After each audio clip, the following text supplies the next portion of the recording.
Okay, it's recording. Okay, Susan, go ahead. Okay, this is the February 9th meeting of the Las Cruces City Art Board, and we are having technical difficulties. We're waiting for our chair to come online. She should be here any minute. In the meantime, we do have a quorum present with myself, Elisa, Katrina, and Chantel.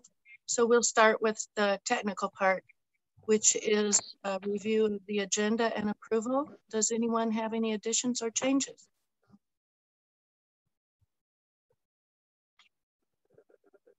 Well, hearing no changes, we will approve the agenda and proceed. Next topic is going to be the minutes. We will do an introduction around the circle in a minute. I want to give Tina a second to get online. So on the minutes, I had 2 corrections that I need to have made. And unfortunately, I also need to make a sort of a stylistic comment. So for corrections, the last paragraph on page 2, the discussion is about the Fire Station 3 and the Animal Service Center art calls. And the sentence with the word "why" in it shows the order transposed. We actually did Fire Station 3 first before Animal Service Center, and that one sentence is backwards. So we can correct that. And then the only other correction that I show is on page 3, the second to the last paragraph. The topic is the Arts and Culture District Coordinating Council. And in a sentence in that paragraph, the second usage of their name refers to them as a committee instead of a council. So we need to fix that and either use their acronym that we defined earlier, ACDCC, or just refer to them as the ACD Council. And my third comment on the subject of the minutes, whoever's doing our transcriptions is doing a really good job of catching a lot of details. And I want to congratulate whoever that is. My only concern is that the use of the word they or them is turning up in every paragraph, and it's not always clear who they or them is. It needs to be very clear within each and every paragraph which they is being referred to. And I think we can fix that going on, and it's not our transcriber's fault. It's something we need to keep an eye on. So those are my corrections to the minutes. Does anyone else have anything?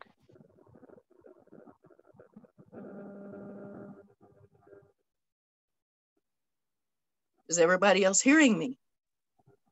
No corrections to be made on my behalf. That's fine. Okay, very good. Hearing no corrections from anyone, I'd like to approve them as corrected. Is there any discussion? No, I guess we just sort of do an approval now.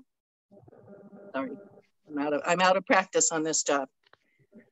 Okay, so that actually gets us then into the agenda where I believe Ceci is, no, we're gonna do an introduction, or shall we do Ceci starting? I guess traditionally we would do introductions at this point and go around who all is at the meeting. Right, sorry, Susan, I had some technical difficulties. David Chavez. Here.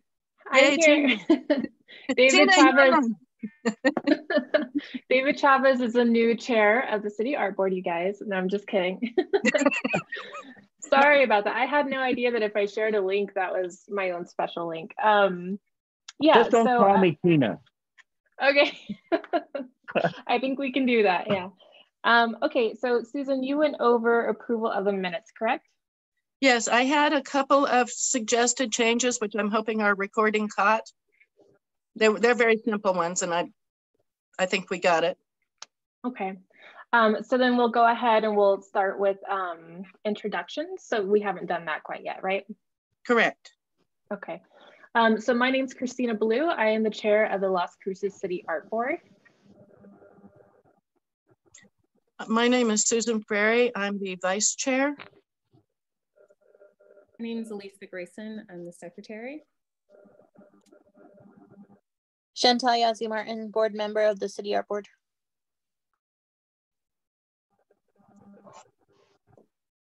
Does that go to me? Katrina Chandler, board member of the City Art Board.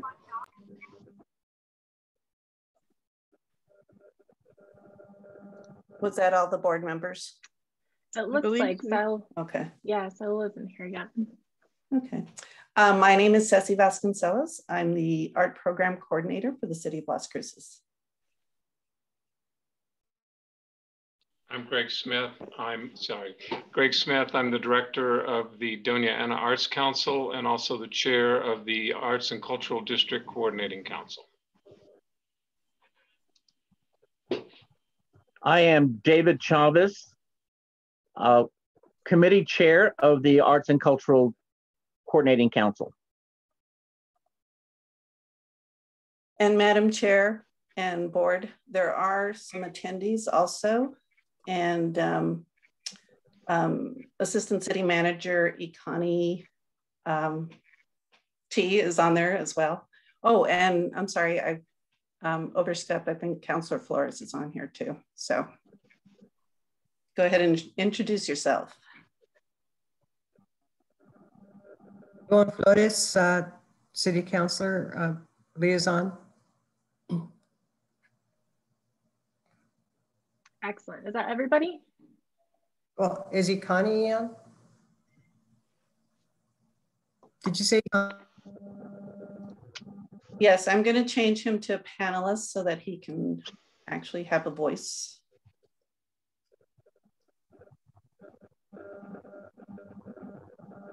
Okay. He should be visual now.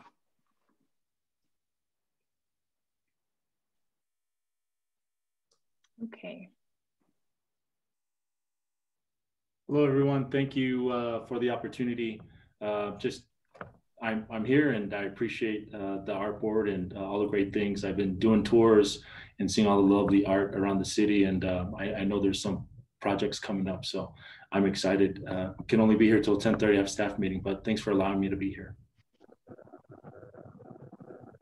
Thank you. We appreciate you being here. Again, thank you everybody for your time today. If there's no other introductions, we'll go ahead and we'll move on. Okay. So Susan, did we do the approval of the agenda yet? Yes, there were no changes. Okay. And then we'll move on to public input, which I don't have any on my end. Is there any public input from anybody else?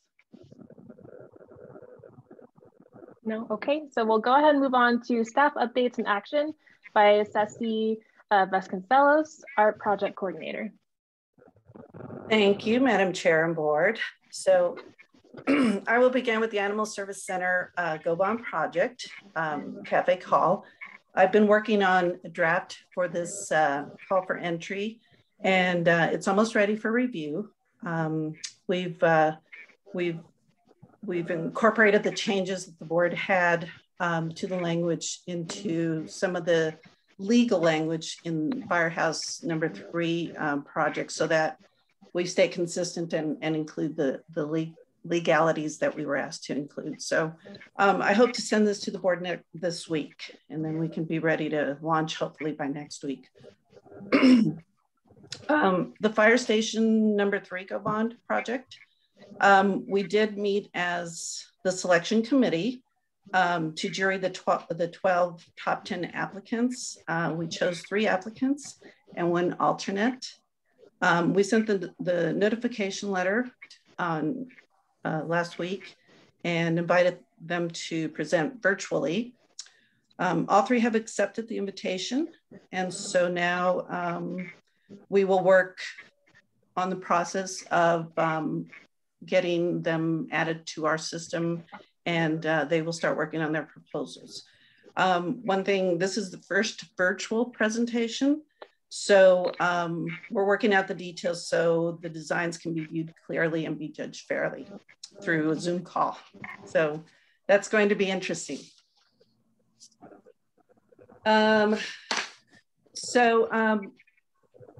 We were asked to present to the Quality of Life Policy Review Committee on January 27th.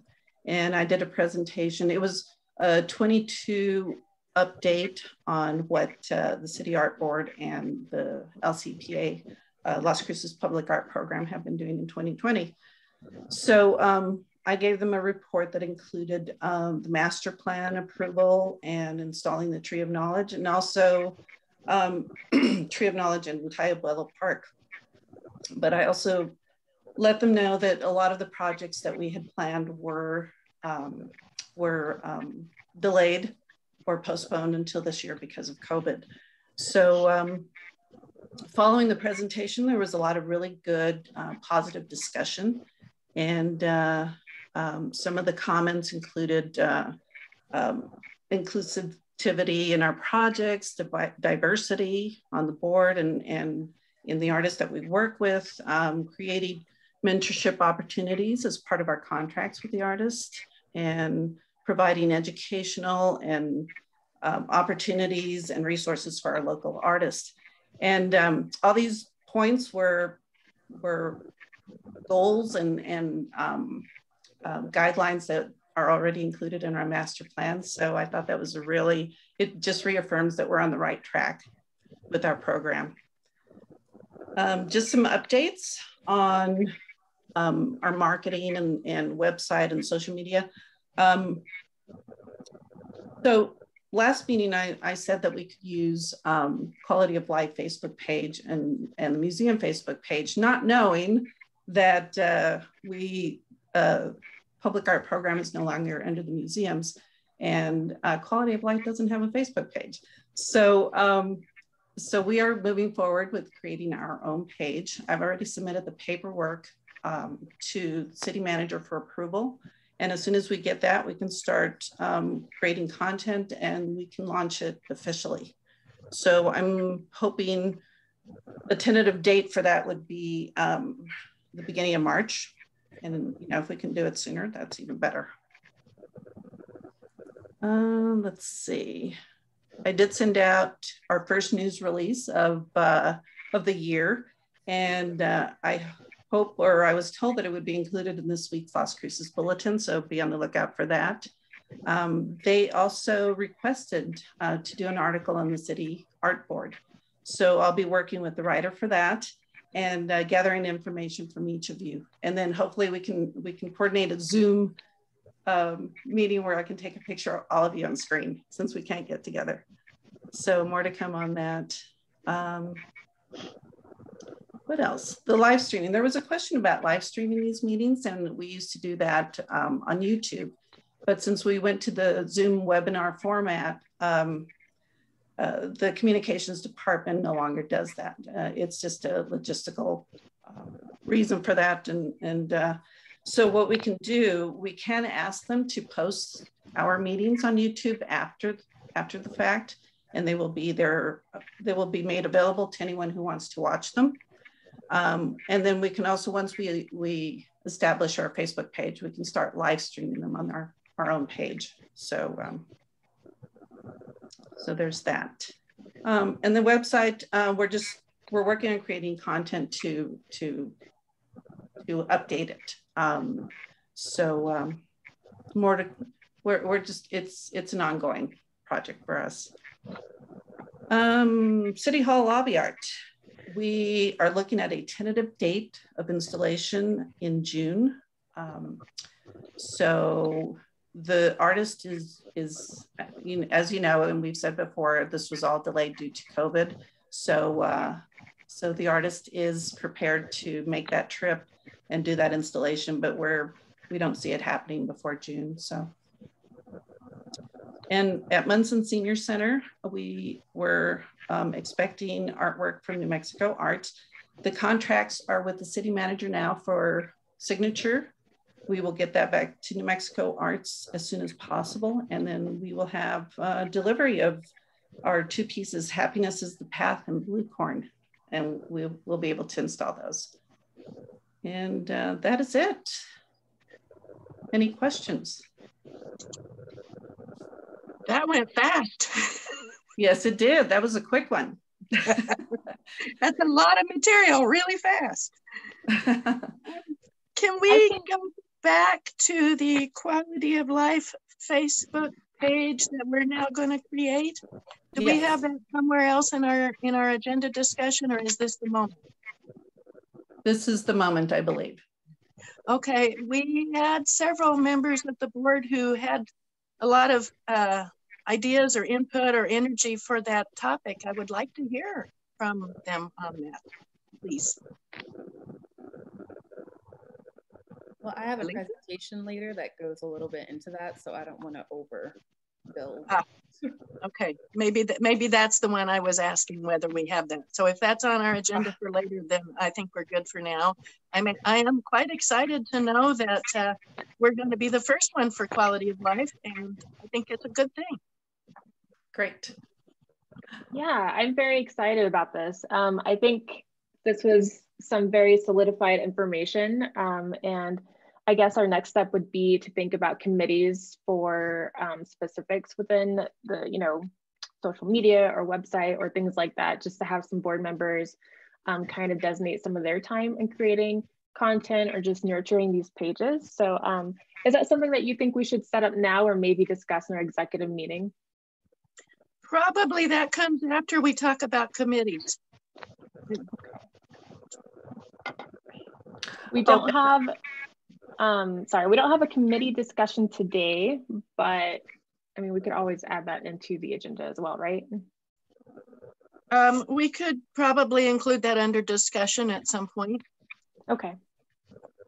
Madam Chair and Board, I can, and as you know, and I believe I mentioned at last meeting, the city of Las Cruces does have guidelines for social media that we all have to follow. And that's part of our agreement or contract that comes with the city manager's approval of us having our own page. So I will send those to, or I can post them on the Google Docs page or send them to you by email, either way, or both. And so you all can read through those and be familiar with them. Good. That would be excellent. Okay, any other thoughts, questions for Ceci regarding some of the updates that she gave us?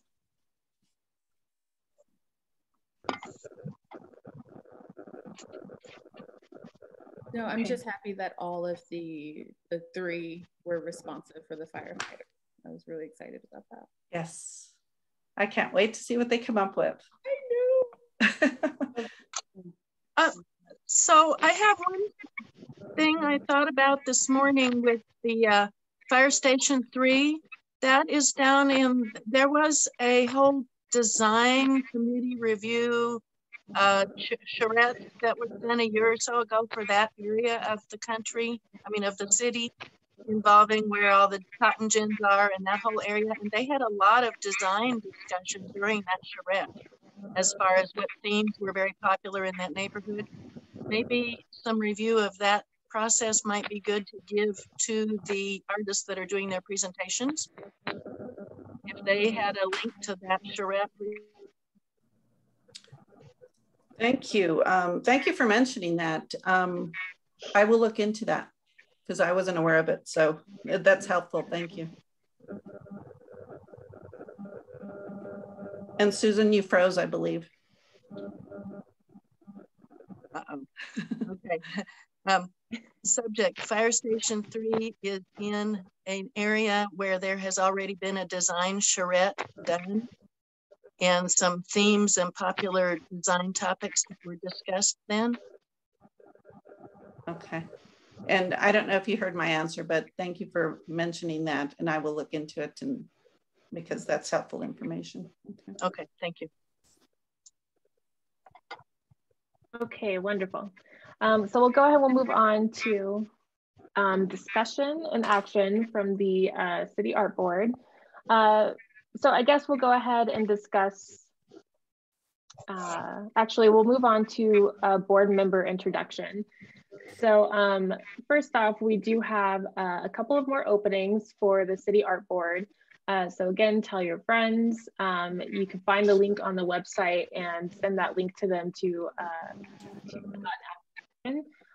so we have 2 openings, something to be mindful of. Susan, is this your last meeting with us, or will next month be your last meeting with us? Technically, the city clerk gets to tell us that. I'm not really sure exactly. I was told that my term ended in March, and that has to do with when the mayor originally announced the appointment. But at that time, we didn't hold our first meeting until July. And so sometime between March and July is when I go off. And Okay. the city clerk has that actual date in her logbook. Okay. Yeah, well, we would love to have you participate in as many meetings as possible. So just want to kind of, I guess I'll check in with her and we'll see when your official last day is, but we'll keep you as long as we can have you. I'll probably join committees or maybe just do a presentation and then kind of try to step back because I kind of interrupt too much. All right. Okay, and so as you guys have noticed, we have a new art board member. We have Katrina Chandler joining us today. Katrina, if you want to introduce yourself, just give us a little insight on your background, who you are. Any fun information about yourself would be great. Cool. Okay, I could do that. Katrina Chandler. I currently work at New Mexico State University. I'm the student media advisor for the student-run radio station, student-run newspaper. I also am currently getting my Master's of Fine Art, and my interest is in graphic art, graphic design. I have my bachelor's in graphic design. I've worked as a graphic designer for about over 10 years, and more recently into more illustration type work. And I do a lot of work on social constructs, the ideas of feminism, the histories of feminism, marketing, and how it constructs our ideals of who we should be. So I feel like that's interesting, but I also have 2 kids and one of them's in school right now. So that's why they're behind me. So yeah. We're happy to have you join us as well as your kids. Thank you. Okay, we'll go ahead. We'll move on to the discussion of Klein Park. So we have David Chavez and Greg Smith here with us today. I'm going to kind of let Susan take the lead on this discussion. As far as I recollect, this was a discussion that we had last year and at the beginning of the year. And then we took our 5-month break with COVID. And so we're basically trying to pick this project back up, discuss what's actually possible, budgeting, ideas, things like that. And also, I think it's very clear that we want to include the neighborhood, ACD, and existing people in areas around the Klein Park area. Okay, Susan. Okay, so a very quick review of a very big subject. Yes, earlier in the early parts of 2020, the committee for Klein Park got together with some representatives from the city, and we had a historical society representative, I believe there, David Chavez. Meg was there. We had Susan Meal was there. Anyway, we had sort of a discussion of the history and the overall topic of the park. And at that point, it became obvious that the earlier Klein Park master plan, which was done before the ACD was officially approved by council and became an actual entity. And the ACD overlay includes Klein Park. So the earlier plan for Klein Park, which was approved by the City Council and Parks and Rec was proceeding onward with it, there were some conflicts. And as I understand, those areas have been worked through between ACD and Parks and Rec. And so there is sort of a new plan for Klein Park. Well, anyway, back in beginning of 2020, we talked about, because of all of the unclarity about other areas of the park, the one thing we knew that was going to be there was the historic bandstand. And that is on the state's historic registry. And it is an interesting building. I'm not going to go into the whole history right now. But we had agreed at that point that it would be possible to put a permanent, long-lasting, and very beautiful mural-style art piece on the back of the bandstand. And that particular location was not going to have very many construction problems. It just needed the utilities moved off the back of it and the electrical service redone. And when I say just, that was small compared to the other pieces. Anyway, at that point, we had talked about a possible budget of up to $40,000 for the bandstand alone. But then when we look back at the master plan for Klein Park, we noticed that there were other locations that the park planners had considered putting art as part of their park planning. And so I feel like we've come enough all the way around the circle that that whole discussion needs to start over. Where in the park should art be? What is the scope of the city art board's contribution to that? Will there be other contributors to the art program within Klein Park or within the Arts and Culture District? We thought it was very important to recognize that this was going to be a landmark piece of art because this is a historic building and this is a historic area. We really wanted to make sure that we were doing a very excellent job and that we were very considerate of all of the needs of the Historic Society and the Cultural Society and the actual neighbors to that park who would be looking at these large pieces of art. And so there's a lot of stakeholders in this, and I believe City Art Board should hear from those stakeholders before we set a budget or decide how much art to put or where to put it. So that's my wrap up. Thank you.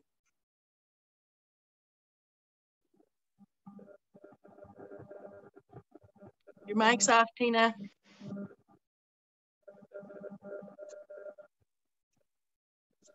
Any thoughts from David Chavez or Greg Smith?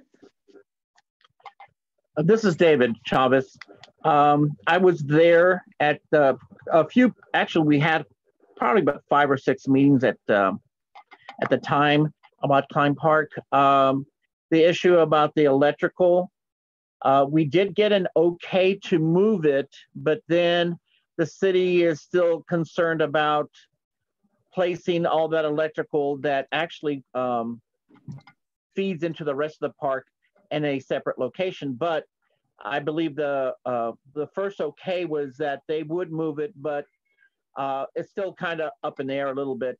The building itself is in pretty good shape. There is a proposal of some capital outlay that we received for the 2020 that there's to be a study for a new roof, but that hasn't started at all due to the pandemic. Whatever art would be placed behind the bandstand would be put on in a way where if there was going to be a new roof, it would not interfere. We had a meeting, Greg Smith and myself, discussing the fact that the whole building actually needs to be addressed. The front of the building is lacking art, basically. Anything that looks like a pavilion for performance. And so we were going to bring up a proposal or an idea that maybe with those funds, we could do the whole building and limit the artwork in the inside of the bandstand to a higher level, because if you have a band or any kind of entertainment, you won't see the art because due to the blockage of those folks. But the 2 columns on either side and the front of the stage need to be addressed. So and it's been an ongoing meeting. I think actually our first meetings probably were in 2019 and 2020, but with the pandemic, everything got put on hold. And since you had the last art director liaison, he took probably a lot of notes that we had, and actually we had already made a list from organizations around the neighborhood as to subject matter or topics or what they'd like to see as far as a collection of the history of the neighborhood, if that's the route that we want to go to on, or create something that is representative of the neighborhood, but in a more contemporary version. So it's still up in the air. Thank you. And let me add that I had a conversation with Chris Favre, and he was saying that the city really would like to avoid moving those electrical pieces. One, that's extra expense, of course, and 2, then it would be sort of exposed, sitting away from the building and more vulnerable to damage and more visible around the stage. So we talked about options of possibly enclosing those and either painting over that or just enclosing them neatly and having the mural portion maybe centered between two buttresses at the far back of the stage. So there are a number of different things, and I realize that every time you bring up the subject of making a change, then everybody goes off in different directions as far as what they want to see, and we've experienced some of that. But I do think what David's talking about has a lot of merit, possibly something along the bottom of the stage and a band high around the interior of the stage would present nicely to an audience and not be blocked by anybody performing in front of it. But of course, that then adds the additional, okay, but then how much of a conflict of whatever else might be going on the stage might the art present if it's in that location? We also talked about possibly doing mosaic, either with stone or tile or various other things on the exterior portion where it's going to be exposed and where paint tends to fade. So those are pieces that are also part of the mix. Thank you. I wanted to ask, one of the things that we were discussing was doing a survey with people within that area. It sounds like, was that something that you guys already kind of did? Maybe it wasn't a formal survey, but you had discussions with people in that area. Is that correct?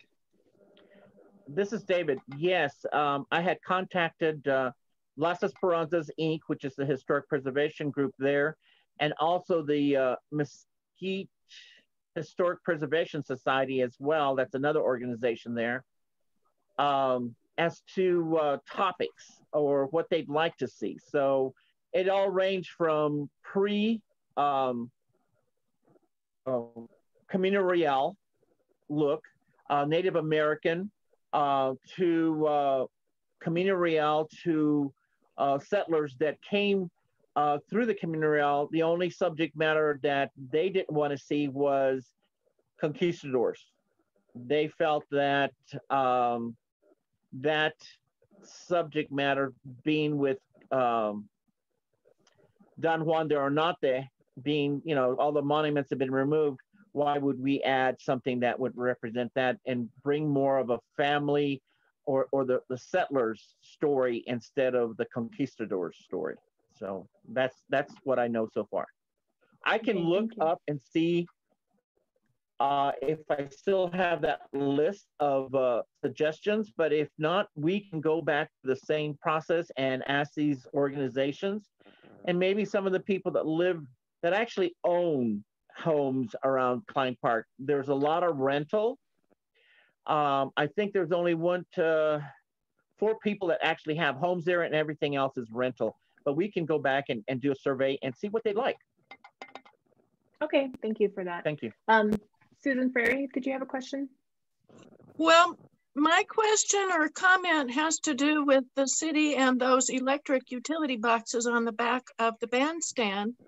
And my concern, because that is a historic building, that the idea of adding a little outhouse on the back to cover those boxes doesn't really do anything for the historic building. I cannot think of any way you're going to make that mess back on the back of that building look good and have us put art around it. And that was why we had originally asked for them to actually put one of those utility boxes there at that corner and run everything through one of the city utility boxes instead of hanging it on the back of the historic building. Thank you. Madam Chair and board, if I could interrupt, would it be helpful if I pull up a photo of that bandstand? So yes, you all can see what we're talking about. Yes, please. And also I see that one of our attendees, Mr. Diego Medina, has a question, but we will come to him as soon as we are, take a look at this. Okay, so I'm going to share my screen. Try to find the right photo. Let's try this. Okay, so this is actually the master plan for Klein Park.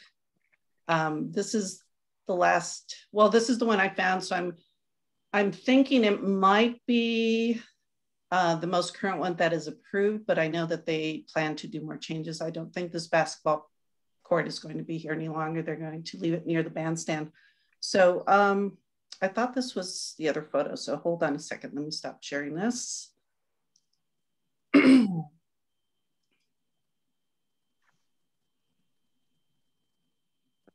let me find the right photo first. Okay, here we go.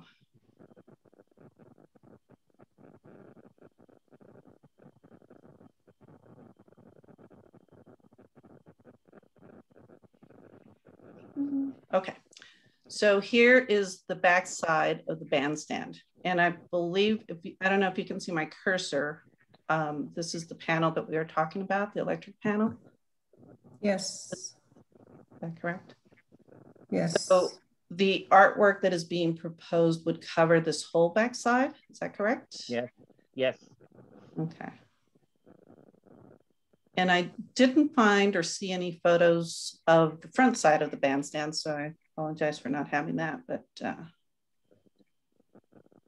I will stop sharing.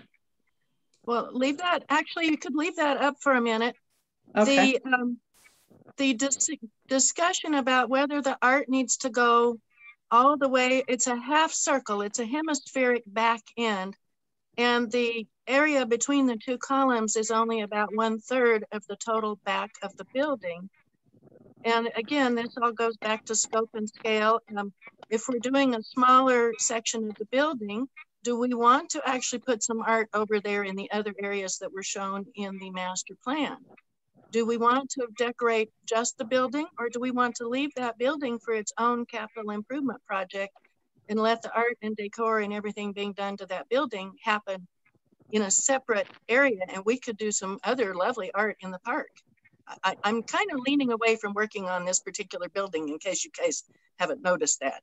I feel like probably that building has a lot of money that needs to get spent on it, and our sticking a piece of art on the back of it might not be the best use of our money. So there's other areas in the park we could put a beautiful monumental sized art piece.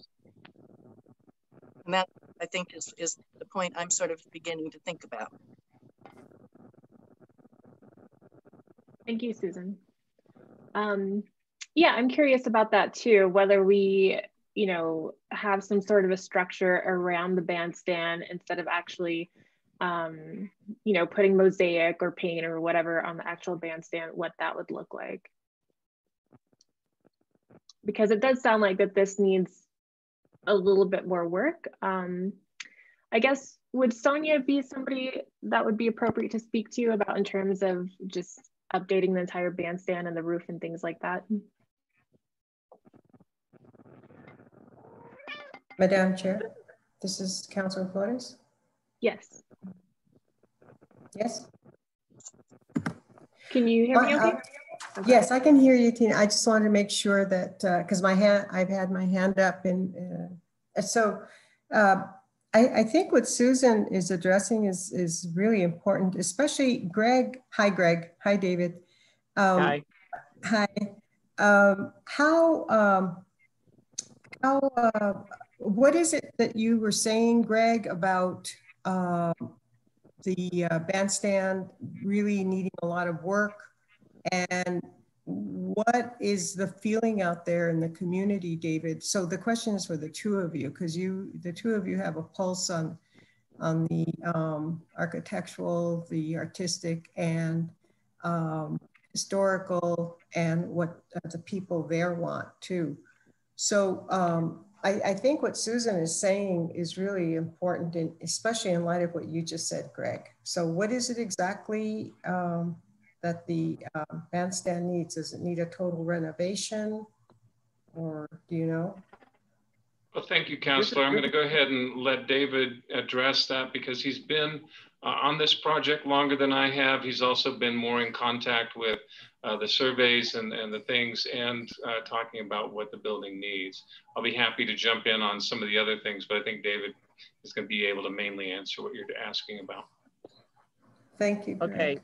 Okay. The building in itself was repainted when we redid all the plaster work around the park on all the walls. So this is about 5 years ago, I believe, maybe 6 years ago, when the bandstand was completely painted and refurbished. We added $30,000 worth of capital outlay electrical to the structure. The main problem to the bandstand is that it has a metal roof. And if you've ever been inside of that when they're having a band, the music does project out, but it bounces up and down from the concrete floor to the metal floor before it shoots out, and it creates a vibration. And in many times the performers complain of headaches because the building is not acoustically built for that. The front part of the bandstand, being that there's a basketball court and it's, people up and down, there's some chipping on the edge because that's more, it's the wear and tear. So basically there's very little as far as construction or repair on the building. Probably has to be treated or get ready for artwork. That would be easy. But I have been one of the proponents to try to move those electrical panels. I had an electrical company come in and look at it also, and they said it's very possible. It is the main source of power that goes into the park. And so by moving that, you'd have a large scale electrical box covered up in a casement, but it would stick out to the southwest edge of the bandstand. So it would be visibly seen, probably right behind the flagpole. You can barely see, you can see the flag, but it would be right to the right of that. So, the city said yes for a little bit, but I think they have time to think about it, and they're just, I understand where they're coming from. So, and I understand that if the bandstand is not the primary location for a major piece of artwork, and if we could place something in the park for art, that would, I think the neighborhood and the committees involved would be happy. So long as we get something. The park is been there since 1953 or longer, and it's lacking art and color and some culture for the neighborhood. That's all. Thank you. Councilor Flores, did you have a question? Yes, thank you. Thank you, Chair. David, so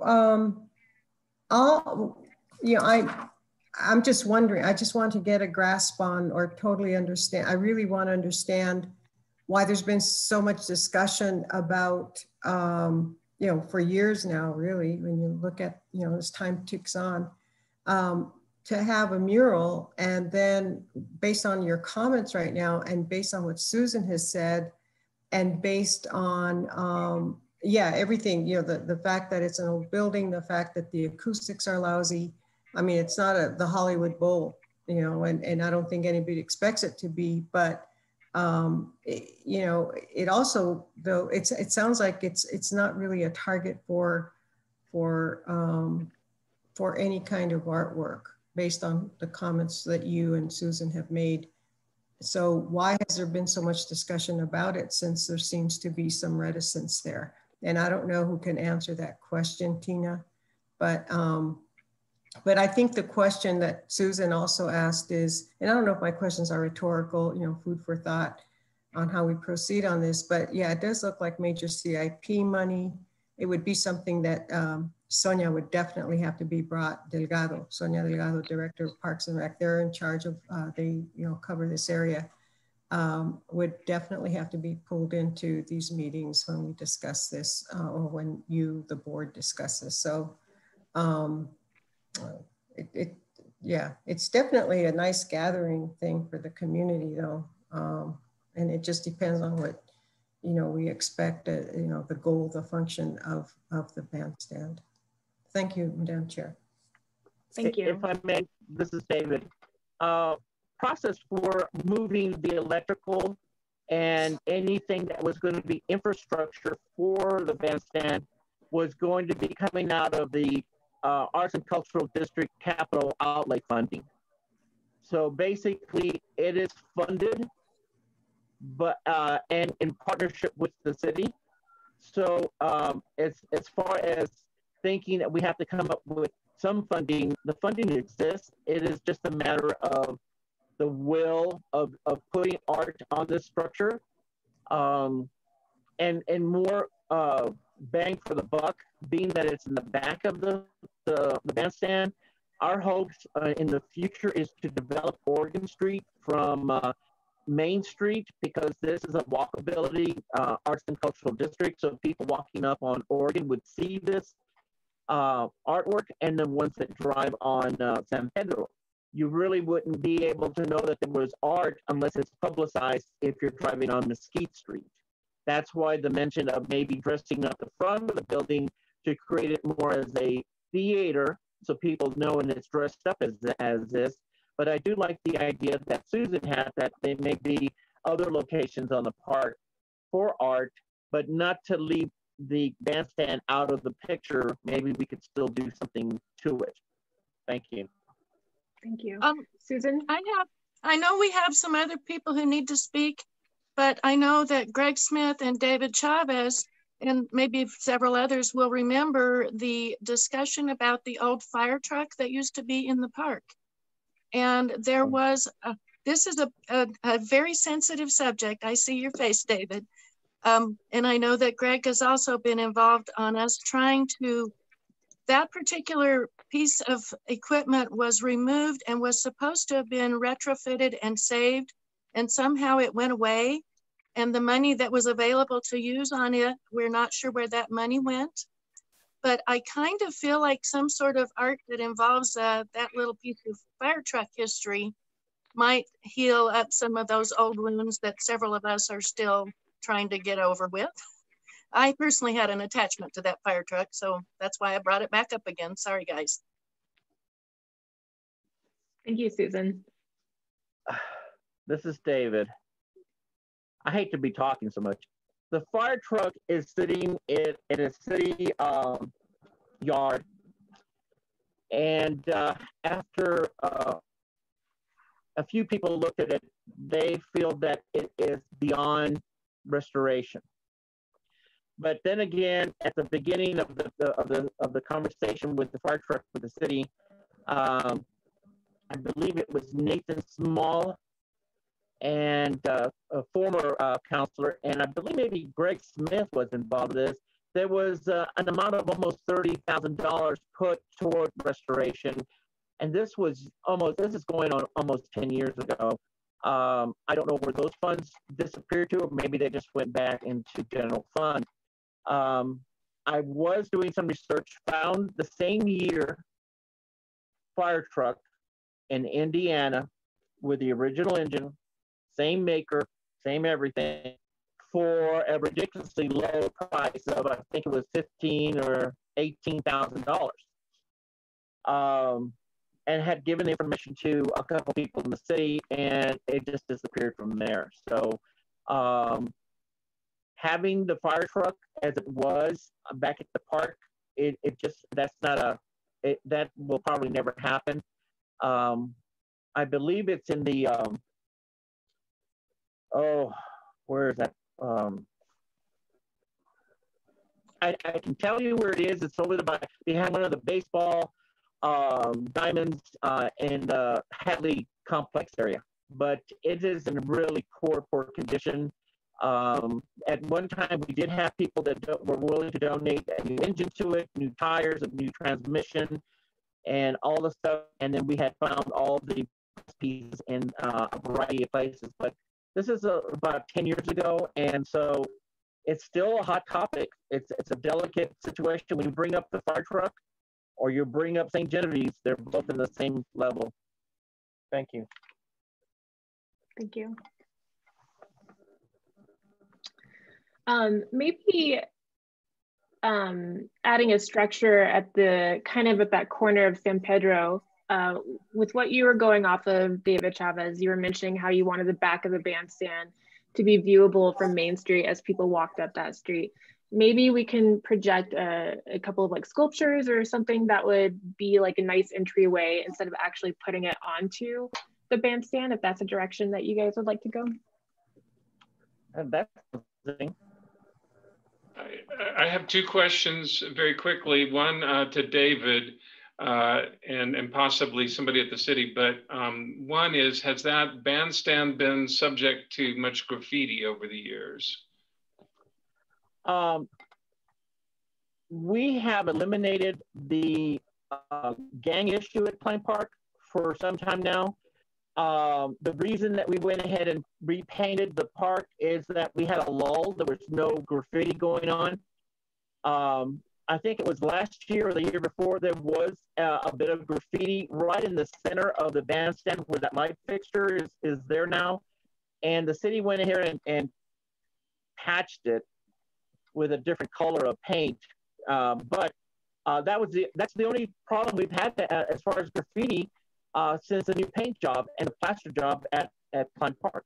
So we've been very fortunate. The neighbors there are kind of new and are vigilant. I mean, nothing goes on in the park without them knowing about it.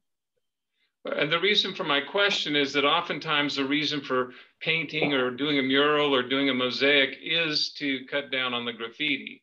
There tends to be less graffiti done on a building when there's art on it.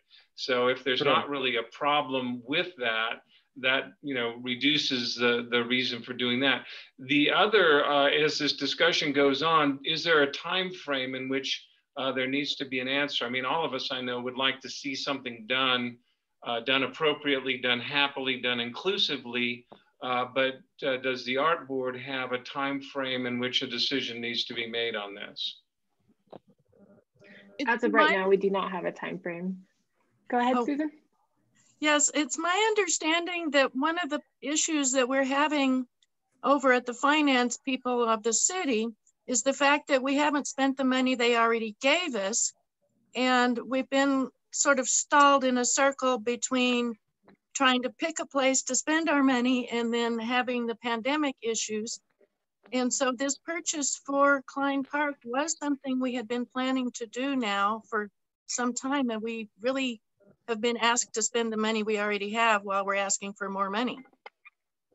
If that circle makes sense to everyone else. Well, it certainly makes sense to me. Thank you, Susan. And that's why I think sometimes, even though we're looking for a perfect solution and looking for something that does all the things that we want it to do, sometimes the fact that you've got the money sitting there and it's kind of blocking you from being able to do other things has to be factored in as well. So I would suggest that a reasonable timeline be established as far as what needs to be done as far as a decision and when the money needs to be encumbered, that sort of stuff, to basically move this forward, take it off your plate. And as I said, it's not to rush past making the perfect decision, but on the other hand, I've seen this happen all too often. I'm sure just about everybody on the board and with the city has too. You take a lot of time, you're trying to do the right thing, and then you end up under some sort of crunch or the money goes away. So I think a timeline would be very helpful here. Thank you, Greg. It sounds like we could definitely come up with a timeline. And it seems like the first hurdle that we kind of need to make a decision on is if we want to actually put it onto the bandstand or have things around the bandstand. It seems like that's still something that we're not exactly sure we want to, which direction to go. Madam Chair and board, if I may suggest, I think the first step would be to establish a committee to work on this project and then have that committee meet to set these timelines and look at our budget and see, work out some of the details that we would need to have in place to move the project forward. That would be my suggestion. And also, do we want to hear from Mr. Medina at this point or wait till public input? Yes, I would. I have an idea for a committee, but I would love to hear from Diego. I know he's been waiting a little bit, so he can go ahead and share. Then let me allow him to talk. Hello, can everyone hear me? Yes, hi Diego. Hi, how's everyone doing? Thank you so much for letting me be in on this meeting and letting me talk. For those of you that don't know me, my name is Diego Medina. I work at the Indian Arts Research Center in Santa Fe, and I'm also currently an artist fellow at the Santa Fe Art Institute. And I'm also a member of the Piro-Monzotiwa tribe from Las Cruces. So my family still owns and lives on San Pedro Street. We live on 305 South San Pedro. So it's the corner house with the big arches. And I'm, sitting. I know the house.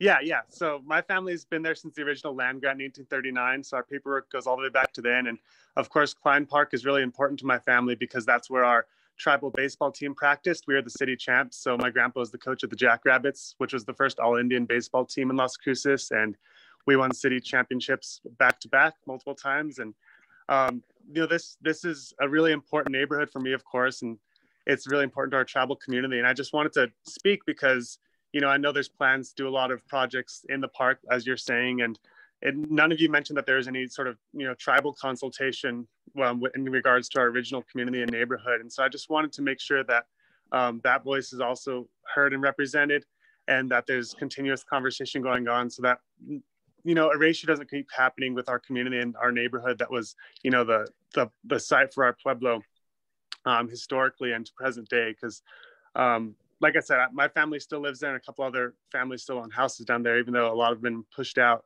And it's important also to realize, like, Las Cruces is even though it's the second biggest city in New Mexico, there's not a single piece of public art made by a tribal community member in Las Cruces, which is a problem. And I think, that representation is something that needs to be considered, especially in regards to our ancestral neighborhood. So Klein Park is something that I'd love to continued to be a part of the conversation, or if you want to be put in contact with our tribal governor, that's something I could do as well. But I don't want to take up too much time here. I just wanted to make sure that I got all of that out there. That way, it's in your minds, and you can, as you move forward with this project, remember that it's important to not, exclude the original voices from that neighborhood, and remember who's speaking on behalf of the community there in regards to art and what's represented in the neighborhood. So thank you. Thank you, Diego. I guess this could easily kind of segue into committee roles. And Diego, my first thought was I would love to invite you to be, Councilor Flores is. Go ahead, sorry. Yeah, I just wanted to piggyback or comment, add to what Mr. Medina just mentioned. When David was saying that there's the kind of art that's preferred, get away from the colonialists and focus on the settlers, I think he too mentioned, or I know that there's been mention of keeping history, you make it a historical representation. So definitely the Native American indigenous roots would have to be represented. So I just want to thank you, Mr. Medina, for participating in today's meeting. And I hope that, I think that's what Tina Ballou was leading up to, but I think that is something that I would really I'm begging the City Art Board to, because I'm not always going to be here, but I just hope that continues, that we do not let go of those roots. And I'm so happy to know, I mean, I just learned something historical, and probably maybe you too, David and Greg, that his family, Mr. Medina's family, is still at 305 South San Pedro. And to learn that history about the baseball team. Maybe we can have a mural with a baseball team on it, and then that'd be a good historic, I'm not an artist, so I don't know. But thank you again, Mr. Medina, and thank you, Madame, too. Excuse me. Yes, allowing to voice this this opinion. Thank you. Yes, thank you so much for that. Yeah, definitely. And that history of our baseball teams was documented by the Dr. Oh shoot, what's his name? He's the head of the anthropology department at UTEP. His name will come to me soon, but I could send that over to you if any of you are interested. He's a professor of anthropology at UTEP, and he has all the documentation on our tribal baseball team. So yeah, I really appreciate that. So thank you for letting me be here. Yes, and so I think that, we would love to invite you to be on the committee in some sort of capacity, or, maybe, as you said, a governor of your tribe, because I would also like to encourage you to submit art for this. I know you're a prolific artist, and you know, so I think there's a lot of options for you to be involved or to have your tribe involved as well. Yes, thank you so much. At whatever capacity you want me involved, I'll definitely be honored to do that. So I appreciate that so much. Thank you, Mr. Medina. Susan Ferry? So you said the words that were going to come out of my mouth, but I'm going to repeat them. They're so important. Diego Medina, thank you so very much for participating and giving us your input. And as much as I love your input, I'm with Tina. Let's get the governor on our committee and let you be an applicant for this art project. Because if you're on the selection committee or in the early parts of the committee, you won't be allowed to apply. And we would like to leave your option open. Thank you so much for that. Yes, I mean, I truly really appreciate that. And I can give you the email contact for our tribal governor, Andy Roybal, who's of course a descendant of the original Roybal family in the neighborhood that was the, you know, had the oldest house in Las Cruces before it was torn down. So I'll give you his email, and yeah, this is all great news. So thank you for letting me be here. Thank you. Okay, well, so yeah. Oh, go ahead, David. Well, I was going to say that the first million that we received from the state for capital outlay, and the reason we were so fortunate to receive that kind of money is that we lobbied the state representatives and senators, and the comments came back that if we receive this funds, that we were supposed to focus on Native American art, to bring something that has to do with the tribes in Las Cruces. They were here before the Spanish came up. And so that history is somewhat lost, or not really lost, it's just put on a shelf. So I'm all about it. I'm happy that Mr. Medina spoke on this subject. So, you know, I'm all about it. Wonderful. And if I may, Madam Chair, I agree. That's certainly a direction, as Councillor Flores knows, that I felt we need to go for a long time with a lot of things that we're doing. And certainly I know the Roybal family, and the one comment that I would make is that we do have to be careful. There are several different tribal groups, and I would love to see them coalesce behind a project and have several people, you know, representing some of the different groups, but making sure that we're inclusive in that process, and making sure that it is not a source of contention that we work with one group or another. As I said, I have great rapport with the Roybals and the Piro Mazotiwa, the San Juan de Guadalupe. That group, I think, has done a lot to earn their tribal recognition at the federal level and at the state level. And I certainly think they deserve the recognition and the respect. But I also know that the issue of who gets represented on some of these things can be contentious. So we might want to explore, you might want to explore how other groups might be included in a way that is productive.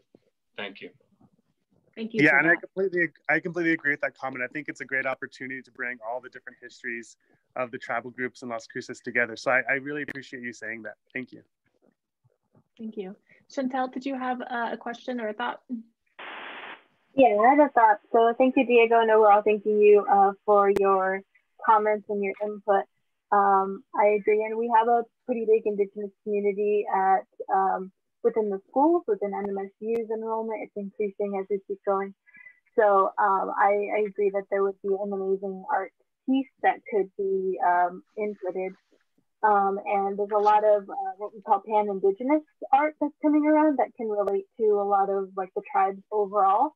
It can be obviously talked to as well. So I think that would be really awesome. And I know we're not doing a lot of the committee stuff yet, but I would love to be a part of that committee when we start. I hope you guys heard me. I'm on. Yeah, we can hear you. Okay, so that definitely kind of goes into my next question. I know, Susan, you're currently on this committee, correct? So whenever you leave the art board, we would need to replace you, and then you would be a community artist. What would your role look like afterwards? I believe I would be eligible to be on the selection committee through one of the other community names. I don't know that we've ever said the committee has to be a certain size. I know we've set a minimum, but I'm not sure what our limits are on art selection committee, how many people should be involved. It kind of sounds like this art selection committee needs to either be quite large or hold some sort of roundtable discussion prior to actually writing the call for art. My suggestion, and we can kind of figure that out, but I would love to have Chantel and then Katrina be a part of this committee in some form. I know that Katrina has a little bit of a background in terms of logistics of music and sound and things like that. So I think that that would be good just as the function of it, but also as an artist. And then of course, thinking about the Indigenous aspects of it with Chantel. But that does make me, you know, if you're going to be a community member or an art board member, what that would look like. Yeah. I have zero problems with stepping aside and letting some current art board member take that slot now, and I could just advise from the sideline. I think it's important that we get the people who would be making the decisions in early, and I hand over my information and then we let you guys roll. I like the direction you're going. I don't see any reason why I should have to help you much except just encourage and give you some background information. Yeah, as long as you're a big part of it, because I know that you've really spearheaded this project, but I'm just thinking logistically, what would be the next approach? But yeah, I think that sounds like a good plan. Chantel and Katrina, and then you will, of course, kind of lead them and guide them, and then you would be a community member once your time is up on the art board. Works for me. We need your background knowledge and history and things like that. So. Okay, great. Any other thoughts or discussion in regards to Klein Park? Well, you can add my name to the committee if you don't mind. Okay.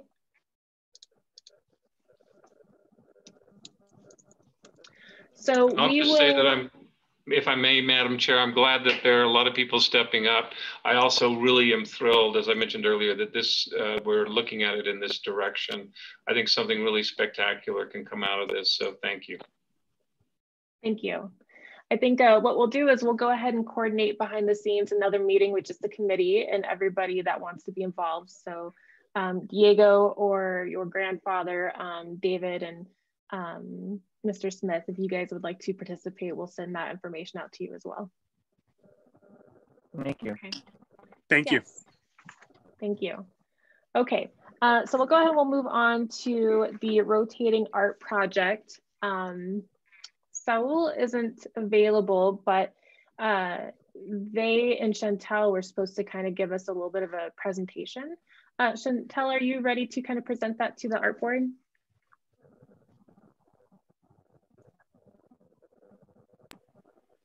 Sure. Okay.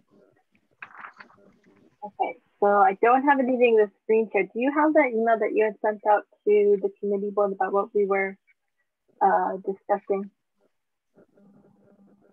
Say that one more time, you broke up just a little bit. Let me take it off Bluetooth. Okay. Maybe you can hear me a little bit better now. Yes, yes. So yeah, we had, we were just wondering if we had that email that you had sent out to our subcommittee that highlighted the points that we were looking at. Let me see, it's under, let me see. I think I can pull it up actually. I'm on an iPad, so let me just see if it's on. I'll see if I can find that really fast too. Okay.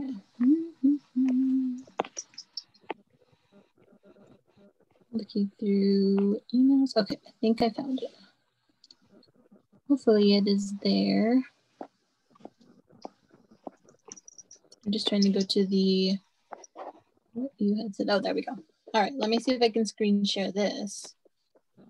And then hopefully you guys can see it. So let me see screen. So a little bit of history on this. Sonia and Rebecca presented sort of a Keith Haring vinyl graphic that would go over the fitness center. And we kind of asked ourselves, why is this something that we want to have for the city of Las Cruces when it could be potentially an opportunity for a local artist or a series of local artists? And then it kind of transformed into possibly doing a rotating annual art project where we select an artist, they create this artwork independently, and then we would put it on a structure. So our first structure was thinking about the fitness center, but Chantel, you know, we got some more updates, some more information after our first meeting. Mm-hmm. Let me see. So I can't share it, so I'll talk about it first, and then try to save the photos that we had done for mock-ups. So thank you for the introduction. Chantel, yeah. Do you want me to try to pull it up? Are you just looking at the email photos? I'm just looking at the email. I wasn't sure if I should make a Google Doc or anything, but hold on a second. Let me see if I can pull it up here. Yeah, if you can open up the pictures, that would be awesome. Okay. So yeah, so we had, like we said, wanted to do a rotating art project, and some of our ideas were the fitness center and then possibly a citywide kind of thing with several bus stops. And one of our plan was to figure out trying to, which ones were the most frequented, which one had the internal lighting. So the ones we were looking at didn't have the lighting inside, but the bus stop like near my house has a light inside. So this is kind of what we are proposing. We're thinking of annual themes, having a stipend for the artists, and then either doing like a vinyl sticker over a wood panel or having the painting on a wood panel. And so, yeah, those are the pictures. So I guess the first one would be the bottom one with the rotating art with the fitness center.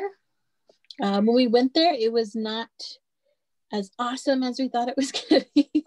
It's awesome. The structure is amazing. Like, I can't wait to try and use that because I really like just the whole park overall by Hadley. But as far as like options and the options to view, it's in a part where there's not a lot of like pavement or things where a lot of people would access it as much. It's behind the dirt bike or the dirt racing place. And so we were noting like possibly at the bottom here, you can see where the city of Las Cruces is, possibly like a vinyl sticker on the bottom where we could change it out. But there are already stickers on there that have the city of Las Cruces Parks and Rec logo. And then we were thinking right on the bottom, because the structure is leaning forward and that would be really hard to see. And it's underwhelming because that structure is pretty low. It's about like 4 feet high, I feel like. And then we were thinking option 2 was suspending art that could be like floating from the top. As far as logistics, we weren't sure because it's a pretty windy part. We weren't sure if it was be able to be a long-term holding, especially if the winds got pretty bad. So those were a couple of options that we saw for the fitness court. And then Ceci, if you could scroll up a little, thank you. Okay. We had seen a bus stop, and we were kind of reliving our past with where we were at in different cities with the bus stops.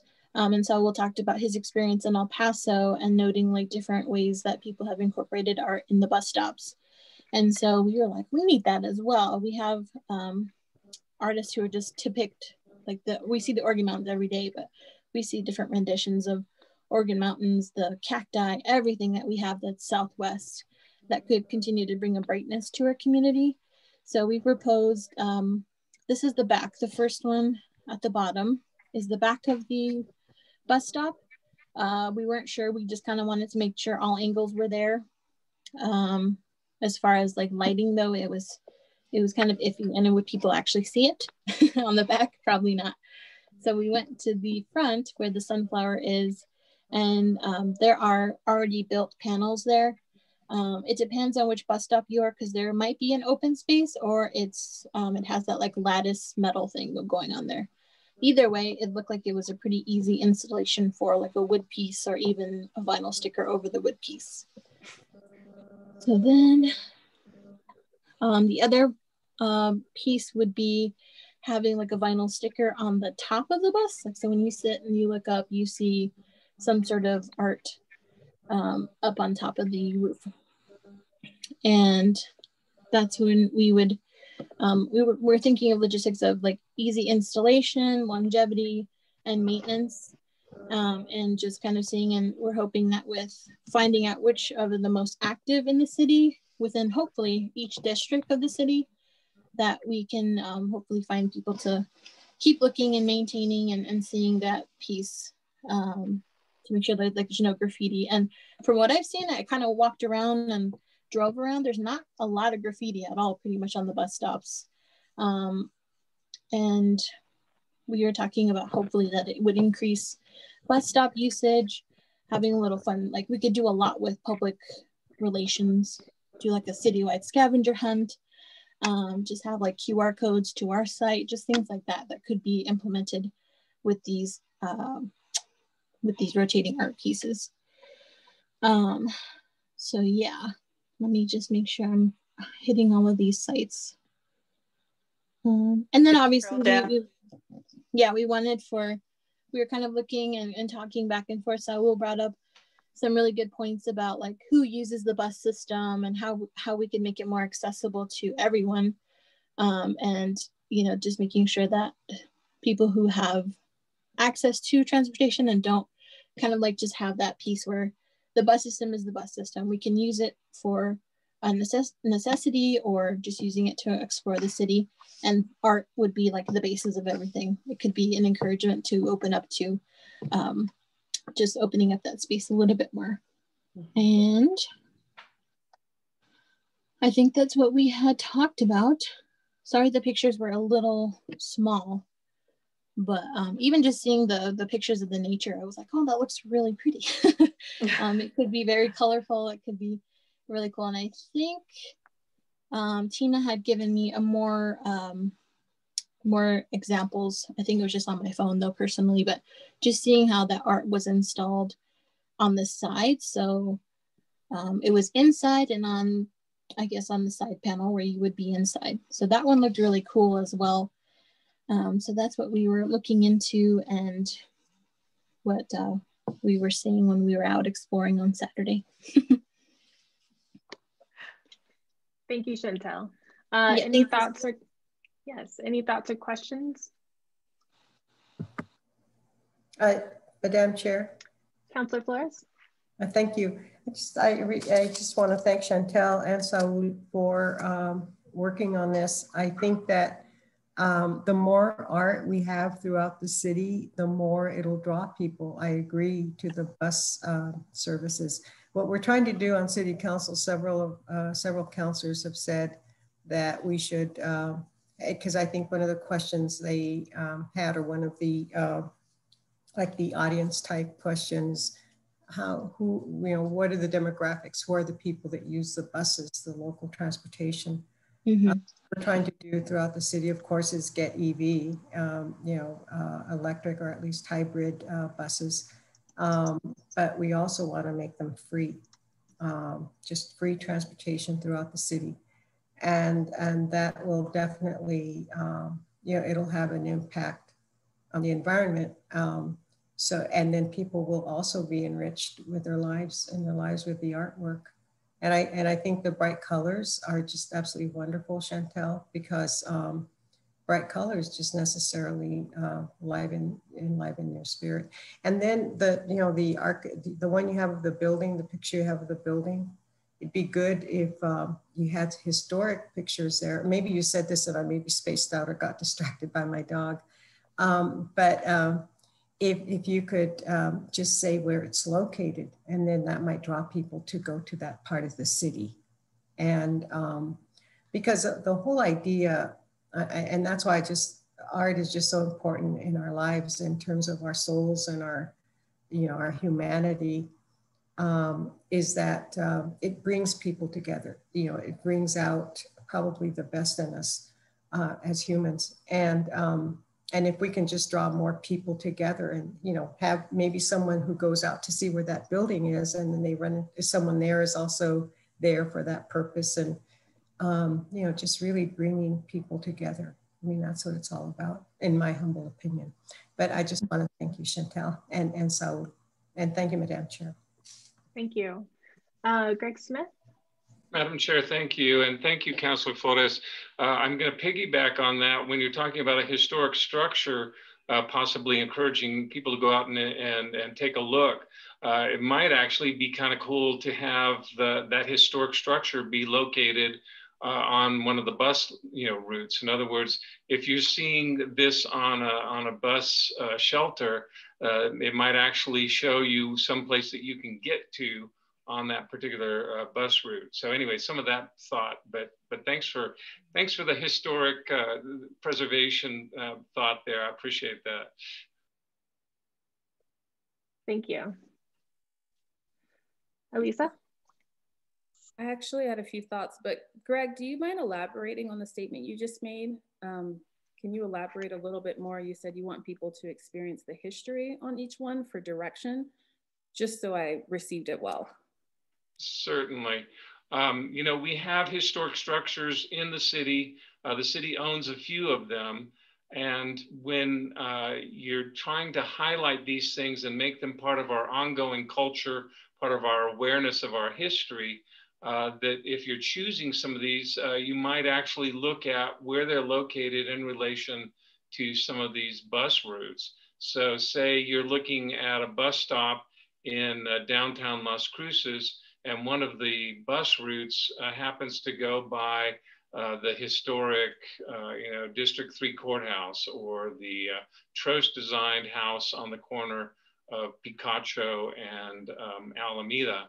Then you might have a picture of that house, or that the old courthouse, which is the old high school, as something that you're saying, okay, and you can actually see this on the route that you're on. So it's sort of like it's tying it in, and it's making it easy for people to go see those things. Thank you. Or a historic Piramonte area where, you know, things were happening, as Mr. Medina mentioned earlier. Certainly some of those historic things would also be wonderful to include. No, I love that. Thank you for clarifying that. I may hear, but I just want to make sure I was actively listening to receptors. A few things here that I absolutely love that Chantel and Saul did is, while you may not be aware of it, but you tied in a lot of multiple network effects. And so where there's a network effect, that means there's additional value that can be gained from each thing. And I think that directly correlates into what Greg was saying as well. And so, for example, how you were thinking of having artwork even on the back and then on the front, but you also kept in the back the visual capabilities of it being above you, you know? And so when you have that many options within a small space, I think you're looking at a different type of value here, because I believe the issue of, not issues, but the topic of demographics was brought up. And so you're thinking about who are the people who are taking the buses? And so you have a capability here to actually meet at the intersection of value of art and the reciprocators of seeing it and finding joy from it. But you're also met at the intersectionality of the psychology of it. And so the mental benefit, the emotional benefit.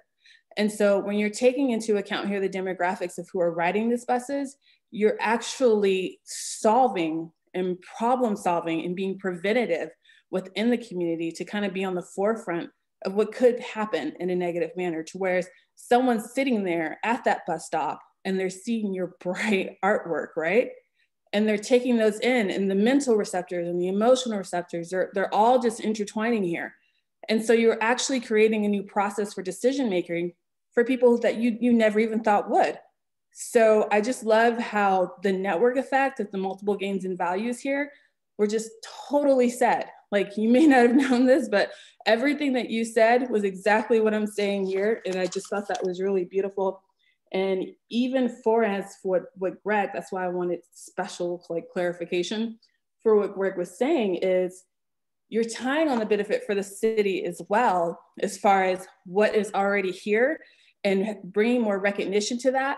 That way it doesn't fall into the past memory. That way the excitement of what was built what was drawn is not forgotten and it can be remembered. And maybe it can be a revisited place from time to time when you see, as you said, those things switching out and rotating. So they're meeting so many different people at the same time, but I just thought from a sales aspect, it was brilliant. From a psychology aspect, it was brilliant. And even from public art space, I thought it was brilliant. So thank you. I thought it was great. Wow, you read into that a lot. So that's awesome. and just kind of like spewed it out more beautifully than I could have. So thank you. What I do. So I think what we need to do is, I think that this is covering a lot of our bases. I think that the bus stop over the fitness center seems to be favorited. I think that there's a lot of opportunity for getting transit involved, for getting people wanting to actually take the bus, you know, and I think that the promotional side of that could be really, really effective and exciting. You know, people can get a map and, you know, you could say, check out all the bus stops, all the arts and all the art and all these multiple bus stops. And it also features art in multiple districts, which I'm sure our counselors would also appreciate. So we do have a committee set for this. It's Chantel and Saul. Oh, Susan, did you have a question? I kind of see that we're doing, we're going from the fitness centers over to the bus stops. And personally, I don't want to see the fitness center art go completely away. I can see where that one particular place might not have been the best place to put art. But in terms of bringing our city demographics together, getting art out at the sports centers and at the sports locations is very important. We've had several conflicts in the past through our bond issues and tax issues where the sports people did not feel that anybody was respecting them.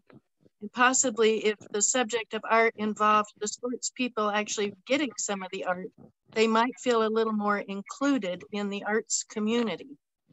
And so I loved, and I don't know how many of you all have ridden the buses. I myself have spent quite a bit of time at the bus centers waiting for buses and trying to figure out on my phone in the bright sunlight glaring off my screen where to go so I could catch a bus to get to where I needed to be. And so, yes, the bus system also desperately needs art, but I want us to do both. Sorry. I'm happy that you brought that up, Susan. Ceci actually suggested doing more stuff with some of the sports related things that we have. Do you have any thoughts on that, Ceci? Yes, thank you, Madam Chair and Board. Yeah, during the PRC meeting, or the Quality of Life PRC meeting, they talked about how they had visited El Paso and done a public art tour there.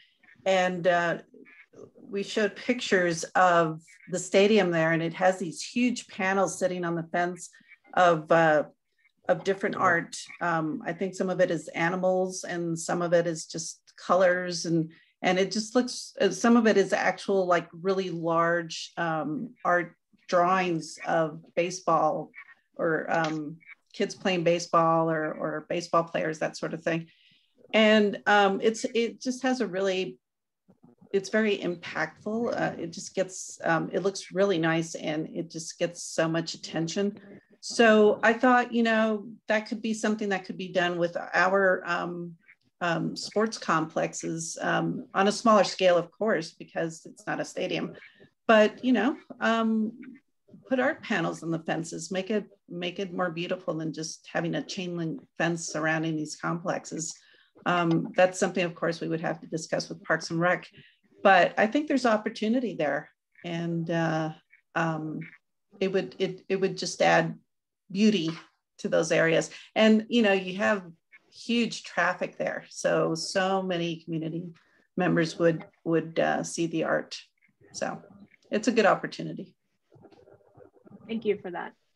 I think that maybe we could possibly start with the bus stations as kind of like a launching thing, and then have a second project, including the sports sections. So maybe it could be a similar project, but a separate project. And we can maybe tackle that maybe every quarter or every 6 months or something like that. Elisa? One, I just have to bring up the irony. Susan, you made me remember this. As someone who has sat in on several meetings to defend arts, I think it's super ironic how the sports want to be included in the arts. Labeled that as petty in the notes. I will own it. Now, in addition to the actual subject matter at hand, I think it's a great idea and we shouldn't stray away from it. So I'm all for it, but I feel like a little bit more research needs to go into it before a decision is made. I feel like the bus station, I guess that's why I was kind of more aiming towards that. I feel like that was a bit more solidified, but I still feel like a little bit more research needs to go into those areas, especially after what Ceci just mentioned on diversifying the space. I think definitely a little bit more research and outside of our 50-mile neighbor. Thank you. Chantel? Yeah, the bus stops were more solidified because as we were talking with Tina and Saul, we had noted that the buses were more being used because they're a necessity and lots of people are using the bus still. And even when we are at the fitness center, sports are, obviously being active is super necessary, but as far as the access point, when we were at the fitness center, it was all taped off.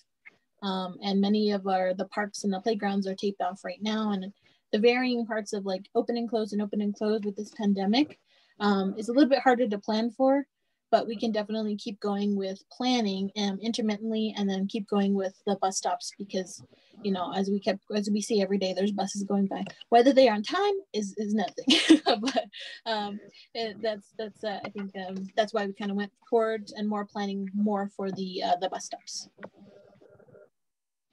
Okay, wonderful. Ceci? And just to add to what Elisa said, yeah, we do need, what happened here? Hold on.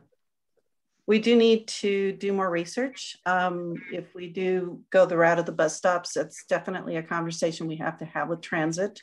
There could be regulations or other standards that they have to meet before they can agree to anything like this. And there's also, other logistical questions and also insurance that has to be considered and maintenance and all sorts of stuff. So yeah, definitely we need to do more research and planning before making a commitment to this. Thank you.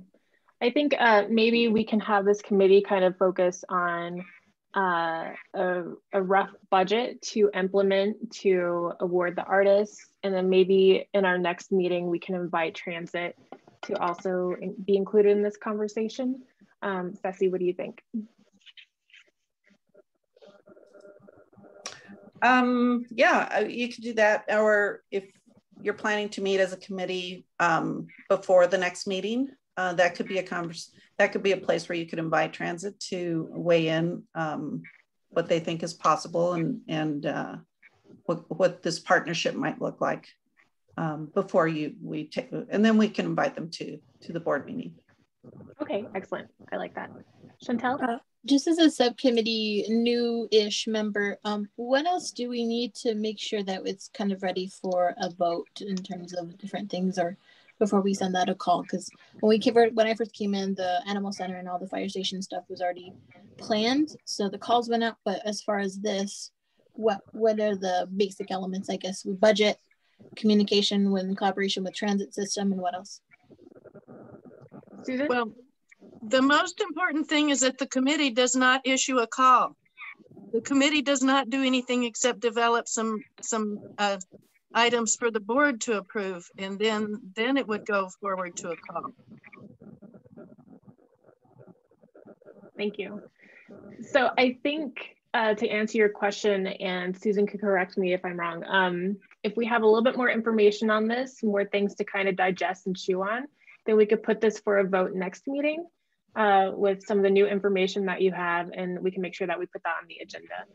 So if it's approved, then we would continue with putting it into production. Okay, great. All right, so I would like to move on to, we have one more presentation. Do you think you'll have enough time to do your presentation, Elisa? Yeah, I can talk for all of 10 minutes. Okay, so Susan Frary presented this really wonderful document, Division of Labor. And so we want to kind of standardize this document, but Elisa was also inspired to create a presentation. And I think that since we have new art board members and we're going to be getting newer art board members, it would be good just to kind of present this to everybody, I think. So I'll go ahead and I'll let Elisa do her thing.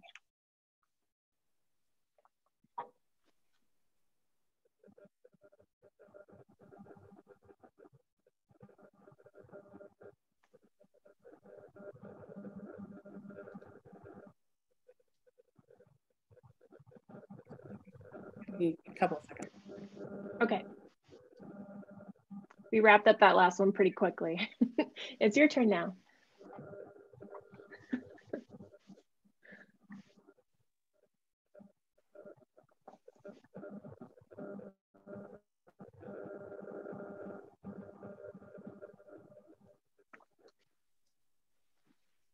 Are you able to share your screen? You're on mute. Hold right on now. 1 second. Okay.